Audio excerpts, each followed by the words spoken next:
दोस्तों, आज का हमारा वीडियो है कि 1 एम्पियर में कितने वाट होते हैं, इसके बारे में आज हम बात करते हैं। तो जनरली आप कहीं भी इंटरव्यू के लिए जाते हैं तो आपसे एक क्वेश्चन किया जाता है कि 1 एम्पियर में कितने वाट होते हैं, इसके बारे में हम बात करते हैं। तो इसके लिए सबसे पहले हम करते हैं कि हमारा एक फॉर्मूला होता है P बराबर होता है V गुना I।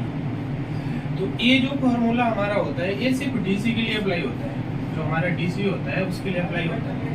तो जैसे हमें वाट निकालना है तो हमें क्या है कि कोई 24 वोल्ट का ले लेते हैं, हमारा I 1 एम्पियर है, 1 है तो हमने इसे 1 ले लिया। तो जो हमारा P आएगा कितना आ गया 24।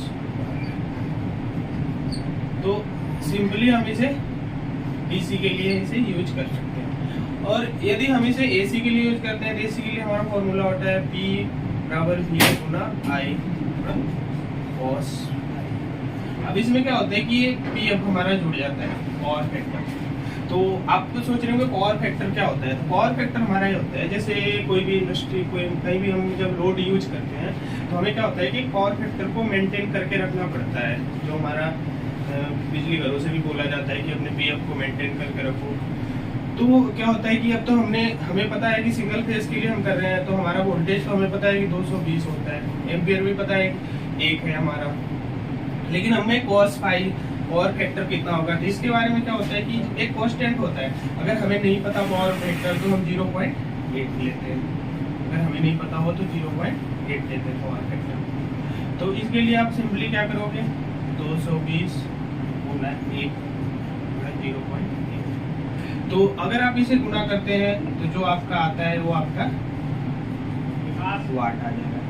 तो इस प्रकार से आप कितने भी एम्पियर का, अगर 2 एम्पियर का इसके जगह आप 2 कर दो, इसके जगह 2 एम्पियर कर दो, 3 एम्पियर कर दो, तो किसी का भी आप इसे निकाल सकते हो। अब इसके लिए क्या है कि अब एक हमारा 3 फेस होता है, तो उसके लिए क्या करते हैं कि P बराबर √3 गुना V Guna I Guna cos।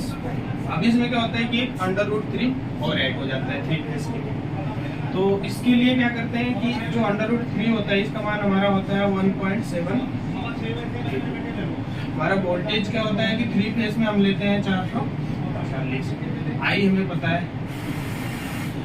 cos phi का हमारा मान है कांस्टेंट है 0.8, हमें नहीं पता है तो ऐसे कर लेंगे। अब जो इसका कैलकुलेशन आएगा वो हमारा वाट आ जाएगा। तो आज का हमारा जो टॉपिक था उसमें हमें एक तो हमें डीसी के लिए मिल गया, ये हमारा एसी के लिए हो गया सिंगल फेस के लिए, और ये हमारा एसी 3 फेस के लिए हो गया।